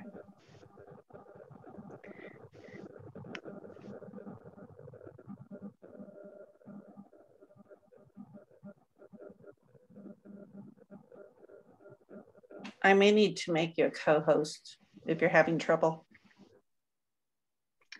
If we have other presentations in the future, what would be the best way to present, Ceci? Maybe emailing it to you in advance? Either that or just let me know that you're going to make a presentation. I can make sure that you have the permissions to do that. Okay. I just changed, Elisa, I just changed it to a co-host. I'm hoping that allows you to share your screen if that's. Susan, did you have a question? Again, because so many of us are now trying to do this on digital devices, if we could get it to Ceci the day before, and she could even, maybe we could have it ahead of time to look at as much as possible. Otherwise, always send materials, a copy of them to Ceci so she will have them available. Yes, thank you for that. I think that that's probably the route to go from here on out. Okay. I'm gonna. It looks like she's got it up, so we're good. Yep, can you guys all see? Yes. All right, perfect.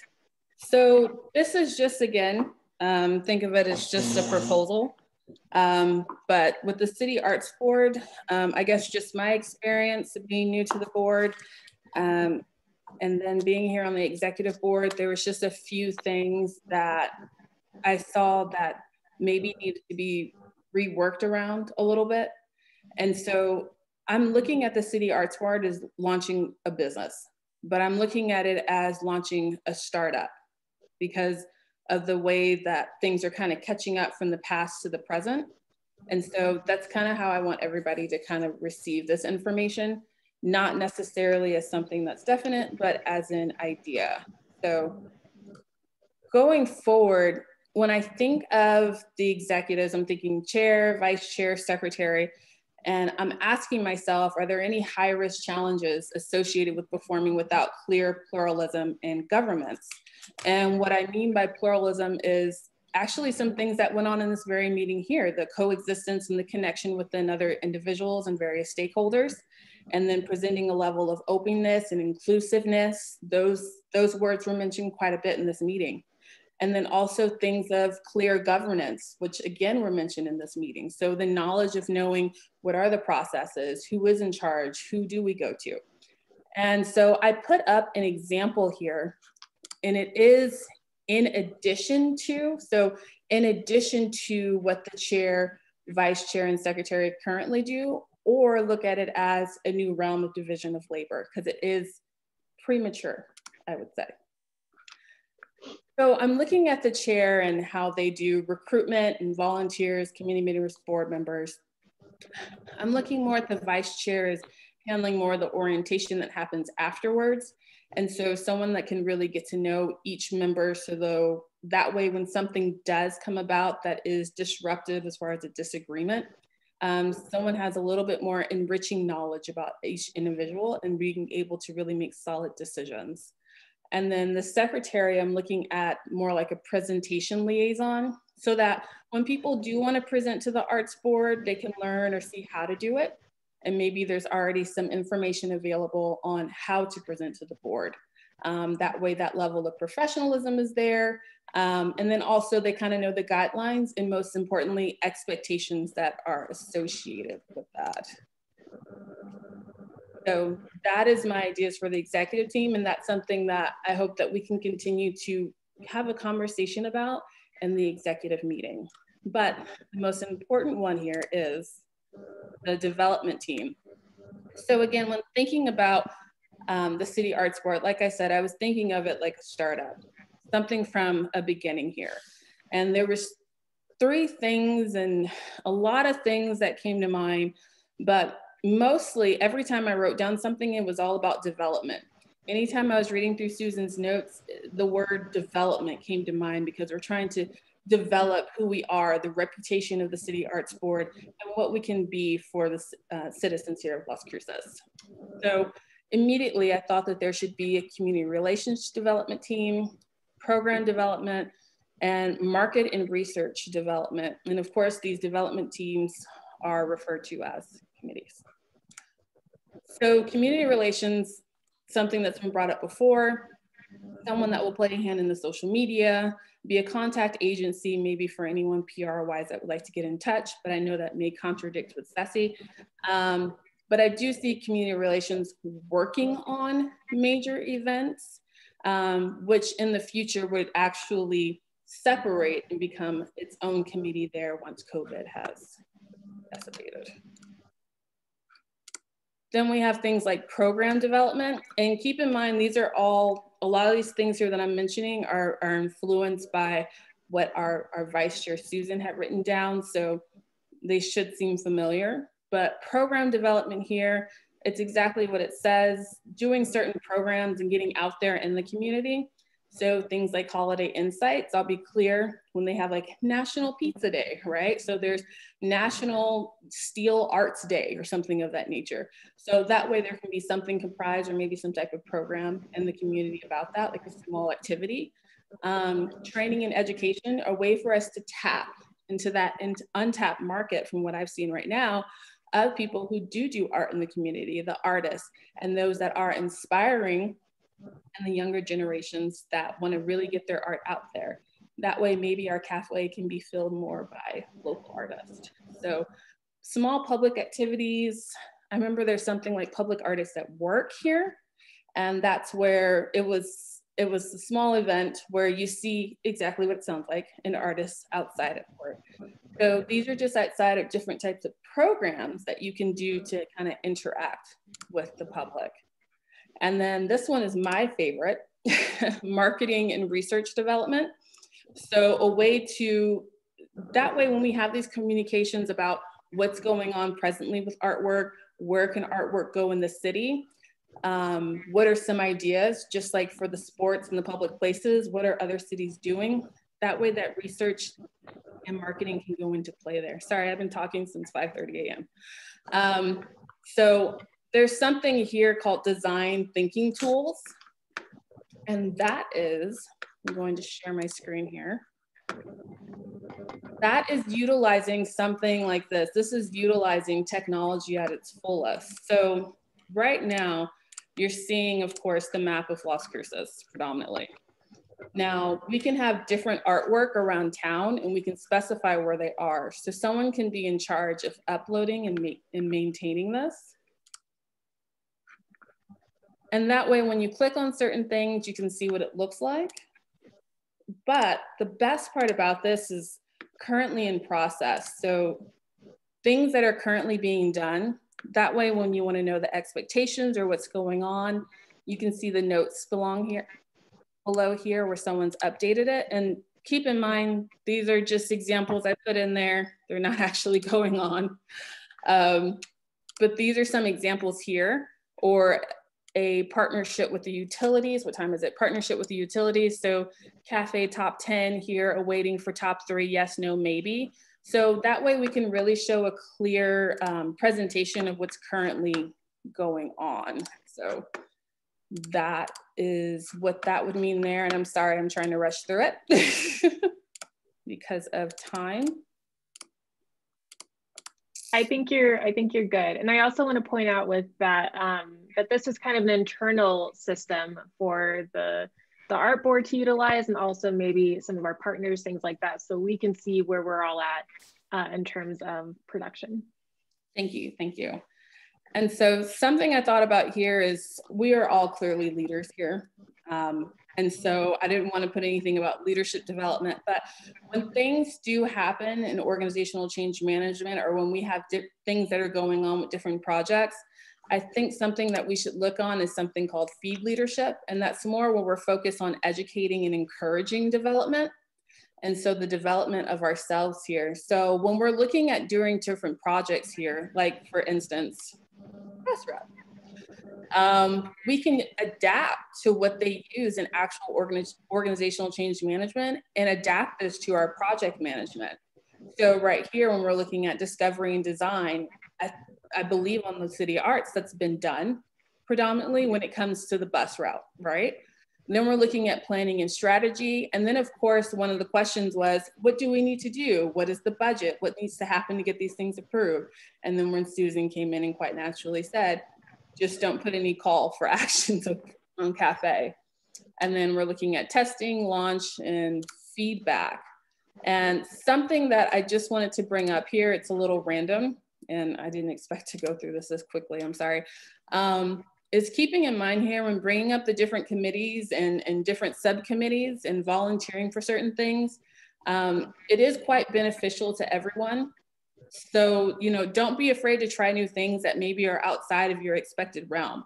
So while you may be known for example, if you're known for being a great chef and we have something, you know, or I'll just be clear here, if you're known for doing something with music, for example, but you want to venture out into something else, I would say don't be afraid to sign up and volunteer for different things to expand your knowledge and maybe grow some type of profound skill set through the arts board that can actually resonate and translate within your own personal and professional career. So don't be afraid to volunteer. And the most important one here is I believe we need a decentralized way of communicating. So we have things that come up like photos coming up. We don't have to refer back to emails. It's a decentralized place where each committee can have a place to be able to put all these items, the photos, the documents, the calendars. And if somebody does leave, at least you know it's all there. And so I did look up the available Gmails that were here, and to be able to have one per committee development team. And so this one, for example, just in case, CAB, City Arts Board, is not available quite naturally, but things like Las Cruces CAB. But this is so everything can be found so that communication can be streamlined and we're not using our personal. Because the way that I see it here is if we're not going to start using technology, there's a few things that's going to happen here. And it probably has happened already where you're backtrailing on a lot of projects because you have to go back and find certain things. You have to go back and start all over on the conversations instead of consistently going forward. And so here I look at it as leveraging from technology, you can only go up. And by the time that we reach the third year, we're at a level of performing. And so we have forming, storming, norming, and performing. Forming, of course, in the beginning, getting everything together. Storming, where people are starting to really get their hands dirty, make some failures, make some pivots. Norming, where things are starting to feel comfortable. And then performing, where things just happen naturally. Where it's a go-to, you know what to do next. There's no questions about it. There's little training that needs to be involved. Now, without using technology, I'm not saying that it wouldn't ever happen.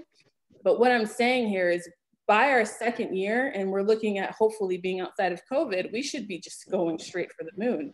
But unfortunately, we'll find ourselves going right back down to the beginning and then slowly but surely getting there eventually. And then if we never use technology, if we never decentralize our way for communicating, we are consistently going to be going up and down, up and down, up and down, because we cannot just go forward because we're constantly having to go backwards. So I would love to see where the City Arts Board is at a place of performing within the next 1.5 years, honestly, by utilizing technology. So I'm hoping that when these conversations are had about having emails, hopefully it's not as hard, for different positions, Las Cruces City Arts Board chair, secretary, community relations, whatever it may be, whatever the decision is, whatever happens, at least in that way, you know, everything is there. There's communication that can be tracked, and that there is no if, ands, or if thens about it. So that is that. That is excellent. I really appreciate you taking the time to make that and present that. You know, I think for me, you know, especially with COVID, we took that 5-month break, and then our first month back, we had lost several team members since then. And then it was like, okay, you're the chair now. And I was just technology wise, I was like, wait, what? I don't know what anything is. I don't know where anything is.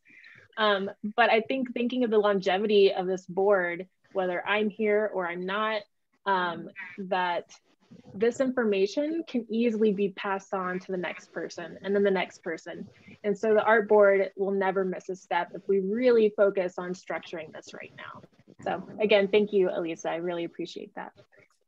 So we have a couple of minutes just for any additional thoughts or questions. Susan? Elisa, thank you so much for all of your wonderful energy. I'm really excited about the way this is going to be. I think that this dynamic group in really working as an energy source for art is going to just do wonderful things for the city. I'm really excited with your presentation. Thank you. And of course, it was inspired by you, Susan. Yeah, but this is better than what I did. Your knowledge is always best. Councilor Flores? Yeah. I want to thank Elisa.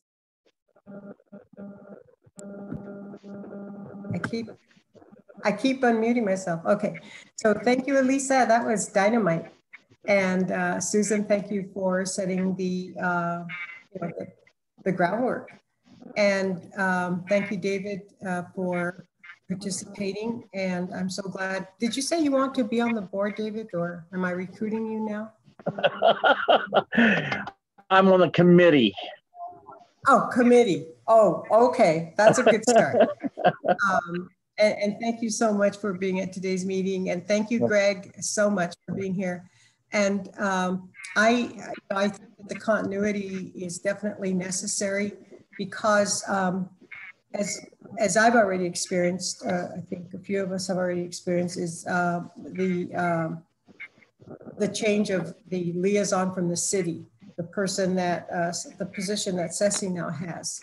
I think this is the 3rd liaison since I've been on the board, and it's only been a couple of years now, if that. So it's very necessary to have that continuity, and it doesn't matter who the persons are, the individuals are, and you'll have that rich structure and communication. So thank you, Elisa, because it means that this will go on no matter who the individuals are, and the work of the CAB will continue, and that's of utmost importance. But I just, and thank you so much, Chantel, for your presentation. It certainly generated a lot of conversation, a lot of dynamic interchange as to these possibilities and the ramifications of having this display of art in that manner. So thank you all, and have a lovely month. Happy Valentine's to everybody. Right? Happy Valentine's Day. Yeah, thank you. Thank you, Councilor Flores. Okay, so we can go ahead and move on. Our next meeting is March 9th, 2021. So that will be sent out to you via Zoom. Oh, I think I missed one. Oh, any board comments?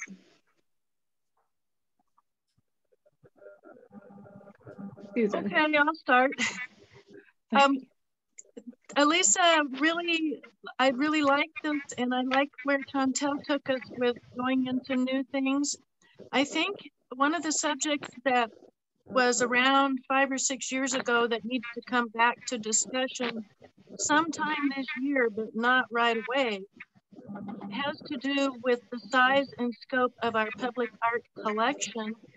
And that devolves into two subjects, which is what sort of venues do we have to show our collection? And then also the idea of having art donations, how to get art donated to our city pool of art that we can then put in locations. And so those are subjects that are going to need to come up after the current fires get put out. Thanks. Thank you, Susan. Elisa? No, I was just going to request that the further confirmation of the organizational change management division of labor be brought up in the executive meeting. That way we can kind of ramp up on the incitement and get people who are like assigned or directed, or the process for getting who's head of these committees going. And hopefully that's something that can be done by next meeting. Great. Yeah, I think that we could definitely discuss that. Okay. Chantel, any final comments from you? No, Elisa, that presentation was awesome. It was very succinct. I really liked how we're incorporating technology, more so with like our organization, and it was just beautiful. And then the interactiveness of you being on screen and then changing through the slides was awesome. But yeah, so that was a really good presentation, and I have no other further comments. Happy Valentine's Day. Thank you. Katrina, any final comments from you? I am really excited to be a part of the board. I'm sorry I don't talk very much. I was just trying to gauge how everything works first. I thought that presentation was super awesome, so that was great. Thank you so much for doing that, and it was really good to get some insight into that, and I hope that that is like a trajectory that the board goes in, because that's great. And I'm also really excited to be on or start with a committee that I'm super excited about. I thought the whole bus stop thing was really cool too.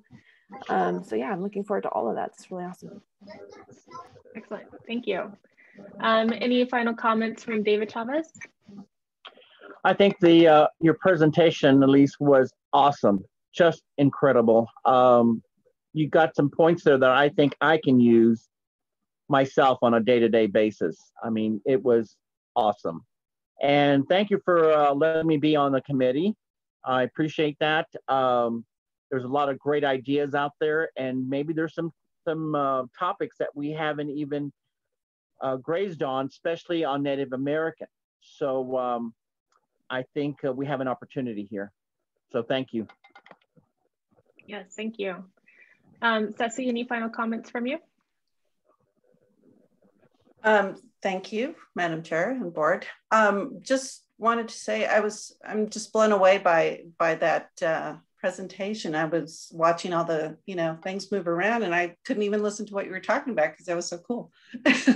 But I think we should all send our presentations to Elisa now, and she can create those presentations for us.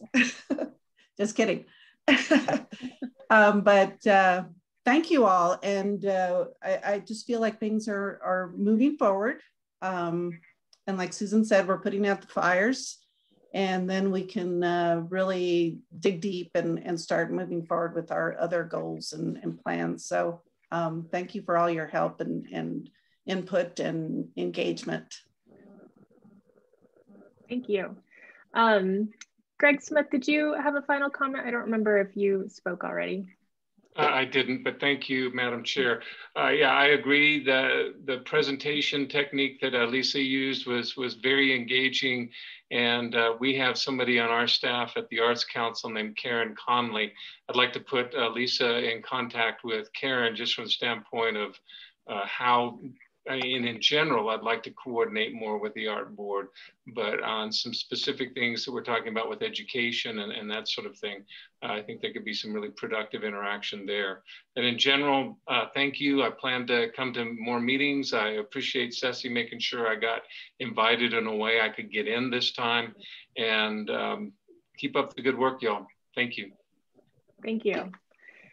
We really appreciate you guys being here. And I think for Elisa, if you could send your Prezi to the board and to anybody else that would also like to be included.